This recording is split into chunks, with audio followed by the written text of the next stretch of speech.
Yesus dalam rumah ibadat di Kapernaum. Mereka tiba di Kapernaum setelah hari Sabat mulai.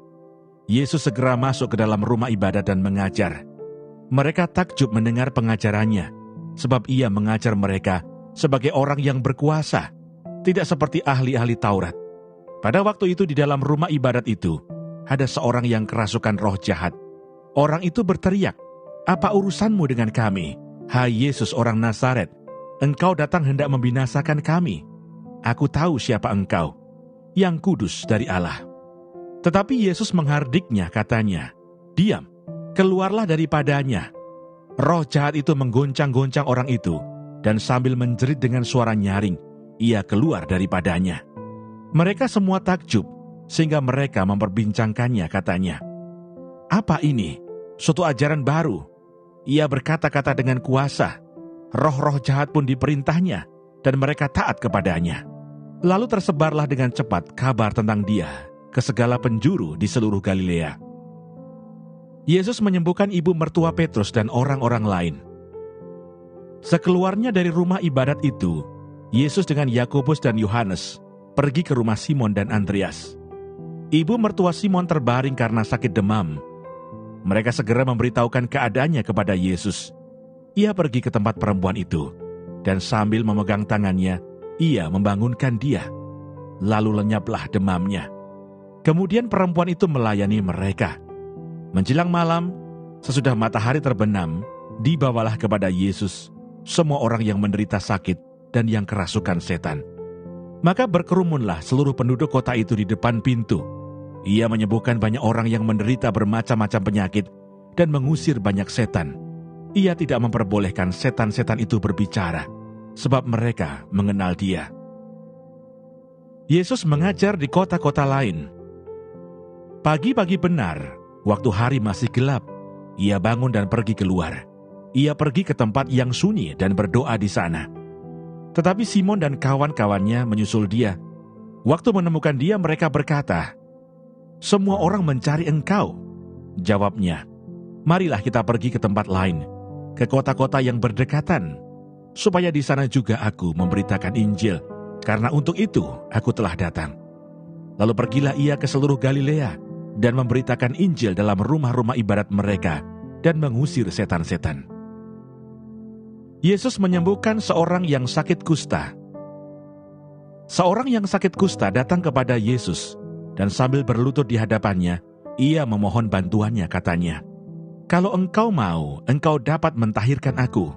Maka tergeraklah hatinya oleh belas kasihan. Lalu ia mengulurkan tangannya, menjamah orang itu dan berkata kepadanya, "Aku mau, jadilah engkau tahir." Seketika itu juga lenyaplah penyakit kusta orang itu, dan ia menjadi tahir. Segera ia menyuruh orang itu pergi dengan peringatan keras, "Ingatlah, janganlah engkau memberitahukan apa-apa tentang hal ini kepada siapapun. Tetapi pergilah, perlihatkanlah dirimu kepada imam, dan persembahkanlah untuk pentahiranmu persembahan yang diperintahkan oleh Musa sebagai bukti bagi mereka." Tetapi orang itu pergi memberitakan peristiwa itu dan menyebarkannya kemana-mana, sehingga Yesus tidak dapat lagi terang-terangan masuk ke dalam kota. Ia tinggal di luar, di tempat-tempat yang sepi, namun orang terus juga datang kepadanya dari segala penjuru.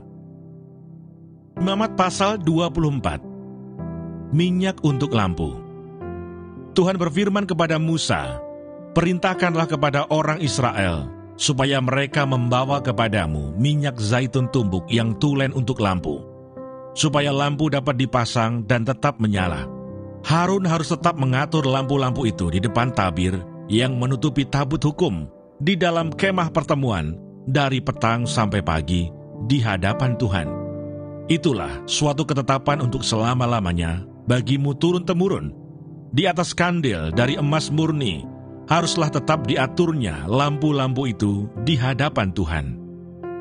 Roti sajian. Engkau harus mengambil tepung yang terbaik dan membakar 12 roti bundar daripadanya. Setiap roti bundar harus dibuat dari 2/10 eva. Engkau harus mengaturnya menjadi 2 susun, 6 buah sesusun, di atas meja dari emas murni itu di hadapan Tuhan. Engkau harus membubuh kemenyan tulen di atas tiap-tiap susun. Kemenyan itulah yang harus menjadi bagian ingat-ingatan roti itu, yakni suatu korban api-apian bagi Tuhan. Setiap hari Sabat, ia harus tetap mengaturnya di hadapan Tuhan. Itulah dari pihak orang Israel, suatu kewajiban perjanjian untuk selama-lamanya. Roti itu teruntuk bagi Harun serta anak-anaknya, dan mereka harus memakannya di suatu tempat yang kudus. Itulah bagian maha kudus baginya dari segala korban api-apian Tuhan. Itulah suatu ketetapan untuk selama-lamanya. Penghujat nama Tuhan dihukum lain-lain kejahatan. Pada suatu hari, datanglah seorang laki-laki, ibunya seorang Israel, sedang ayahnya seorang Mesir di tengah-tengah perkemahan orang Israel. Dan orang itu berkelahi dengan seorang Israel di perkemahan. Anak perempuan Israel itu menghujat nama Tuhan dengan mengutuk, lalu dibawalah ia kepada Musa. Nama ibunya ialah Selomit binti Dibri dari suku Dan. Ia dimasukkan dalam tahanan untuk menantikan keputusan sesuai dengan firman Tuhan. Lalu berfirmanlah Tuhan kepada Musa, "Bawalah orang yang mengutuk itu keluar perkemahan, dan semua orang yang mendengar haruslah meletakkan tangannya ke atas kepala orang itu. Sesudahnya, haruslah seluruh jemaah itu melontari dia dengan batu. Engkau harus mengatakan kepada orang Israel begini, setiap orang yang mengutuki Allah harus menanggung kesalahannya sendiri. Siapa yang menghujat nama Tuhan, pastilah ia dihukum mati dan dilontari dengan batu oleh seluruh jemaah itu, baik orang asing maupun orang Israel asli. Bila ia menghujat nama Tuhan, haruslah dihukum mati. Juga apabila seseorang membunuh seorang manusia, pastilah ia dihukum mati. Tetapi siapa yang memukul mati seekor ternak, harus membayar gantinya, seekor ganti seekor. Apabila seseorang membuat orang sesamanya bercacat, maka seperti yang telah dilakukannya, begitulah harus dilakukan kepadanya. Patah ganti patah, mata ganti mata, gigi ganti gigi. Seperti dibuatnya orang lain bercacat, begitulah harus dibuat kepadanya. Siapa yang memukul mati seekor ternak, ia harus membayar gantinya. Tetapi siapa yang membunuh seorang manusia, ia harus dihukum mati. Satu hukum berlaku bagi kamu, baik bagi orang asing maupun bagi orang Israel asli, sebab akulah Tuhan Allahmu." Demikianlah Musa menyampaikan firman itu kepada orang Israel. Lalu dibawalah orang yang mengutuk itu keluar perkemahan, dan dilontarilah dia dengan batu. Maka orang Israel melakukan seperti yang diperintahkan Tuhan kepada Musa.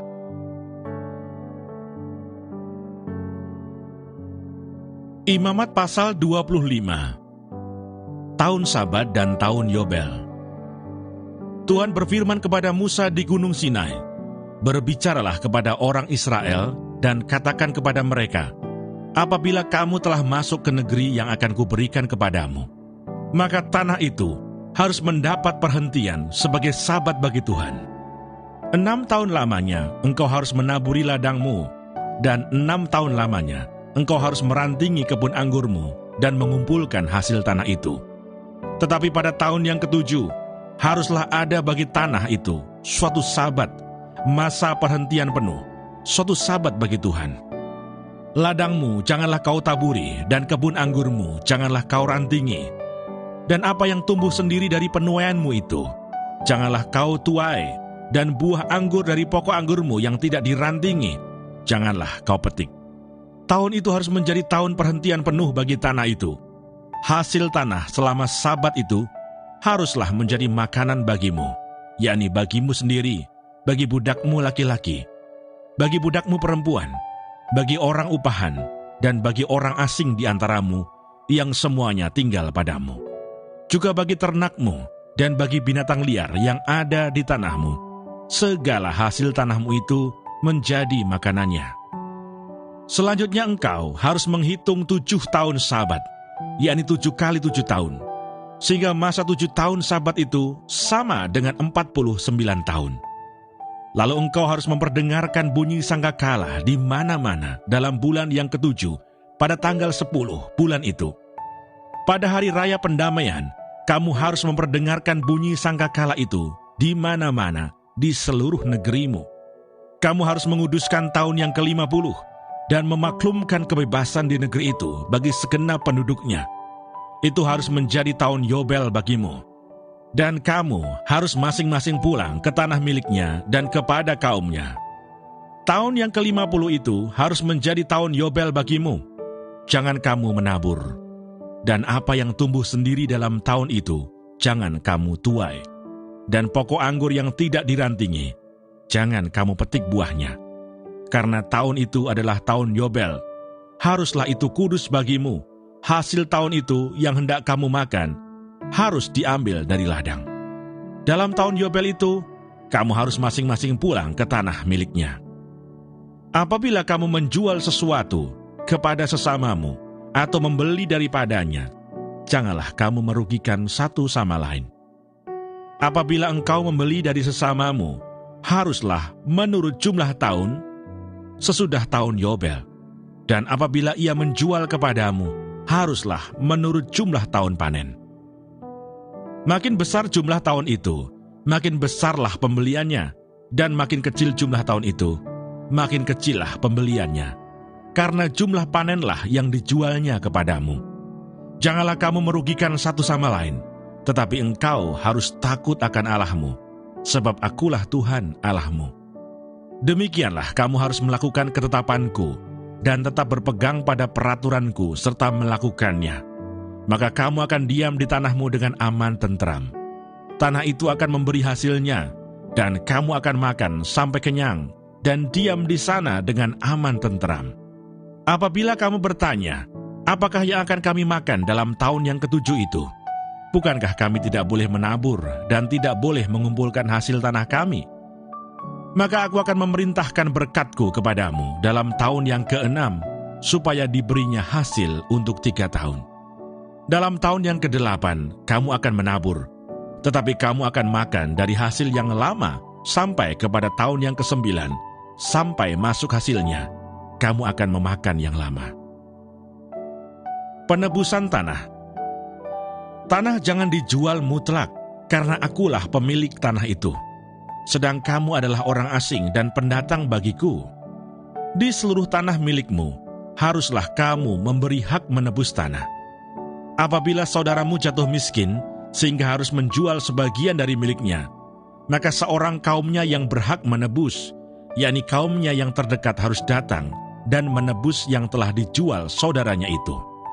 Apabila seseorang tidak mempunyai penebus, tetapi kemudian ia mampu sehingga didapatnya yang perlu untuk menebus miliknya itu, maka ia harus memasukkan tahun-tahun sesudah penjualannya itu dalam perhitungan, dan kelebihannya haruslah dikembalikannya kepada orang yang membeli daripadanya, supaya ia boleh pulang ke tanah miliknya.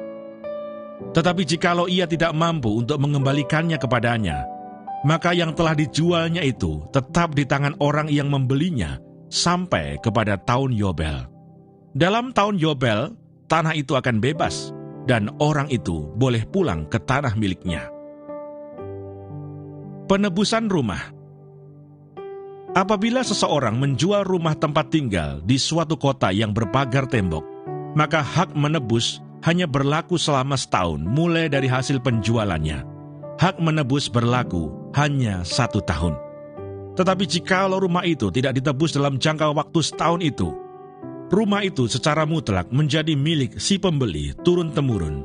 Dalam tahun Yobel, rumah itu tidaklah bebas. Tetapi rumah-rumah di desa-desa yang tidak dikelilingi pagar tembok haruslah dianggap sama dengan ladang-ladang di negeri itu. Atasnya harus ada hak menebus, dan dalam tahun Yobel, rumah itu harus bebas. Mengenai rumah-rumah di kota-kota orang Lewi, hak menebus rumah-rumah itu ada pada orang-orang Lewi untuk selama-lamanya. Sekalipun dari antara orang Lewi yang melakukan penebusan, tetapi rumah yang terjual di kota miliknya itu haruslah bebas dalam tahun Yobel.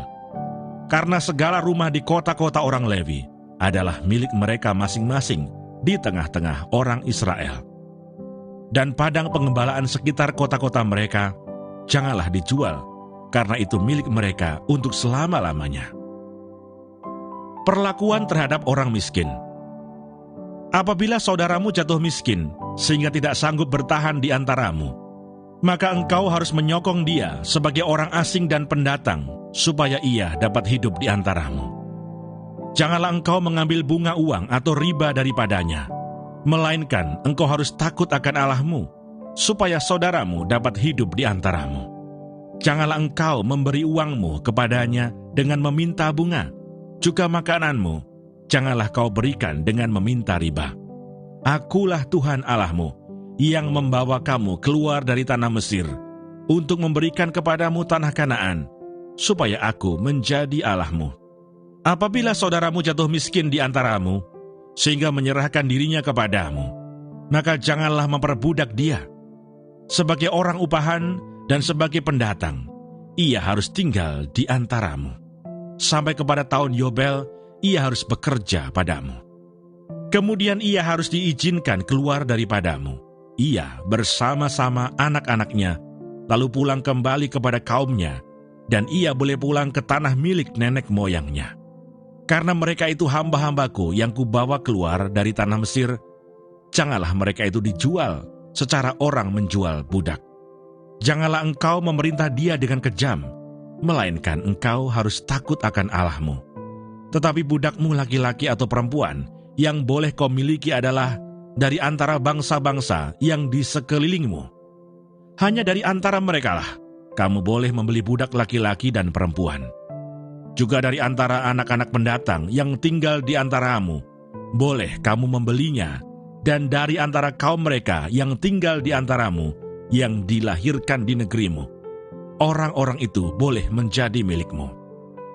Kamu harus membagikan mereka sebagai milik pusaka kepada anak-anakmu yang kemudian, supaya diwarisi sebagai milik. Kamu harus memperbudakkan mereka untuk selama-lamanya. Tetapi atas saudara-saudaramu, orang-orang Israel, janganlah memerintah dengan kejam yang satu sama yang lain. Apabila seorang asing atau seorang pendatang di antaramu telah menjadi mampu, sedangkan saudaramu yang tinggal padanya jatuh miskin, sehingga menyerahkan dirinya kepada orang asing atau pendatang yang di antaramu itu, atau kepada seorang yang berasal dari kaum orang asing, maka sesudah ia menyerahkan dirinya, ia berhak ditebus. Yakni seorang dari antara saudara-saudaranya boleh menebus dia, atau saudara ayahnya, atau anak laki-laki saudara ayahnya, atau seorang kerabatnya yang terdekat dari kaumnya, atau kalau ia telah mampu, ia sendiri berhak menebus dirinya. Bersama-sama dengan si pembelinya, ia harus membuat perhitungan, mulai dari tahun ia menyerahkan dirinya kepada orang itu, sampai kepada tahun Yobel, dan harga penjualan dirinya haruslah ditentukan menurut jumlah tahun-tahun itu. Masa ia tinggal pada orang itu haruslah dihitung seperti masa kerja orang upahan. Jikalau jumlah tahun itu masih besar, maka dari harga pembeliannya haruslah dikembalikan sebagai penebus dirinya menurut jumlah tahun itu. Jika waktu yang masih tinggal sampai kepada tahun Yobel sedikit lagi saja, maka ia harus membuat perhitungan dengan orang itu. Menurut jumlah tahun itulah ia harus membayar uang tebusan dirinya. Demikianlah ia harus tinggal padanya sebagai orang upahan dari tahun ke tahun. Janganlah ia diperintah dengan kejam oleh orang itu di depan matamu. Tetapi jikalau ia tidak ditebus dengan cara demikian, maka ia harus diizinkan keluar dalam tahun Yobel, ia bersama-sama anak-anaknya. Karena padakulah orang Israel menjadi hamba. Mereka itu adalah hamba-hambaku yang kubawa keluar dari tanah Mesir. Akulah Tuhan Allahmu. Demikianlah pembacaan firman Tuhan hari ini. Tuhan Yesus memberkati.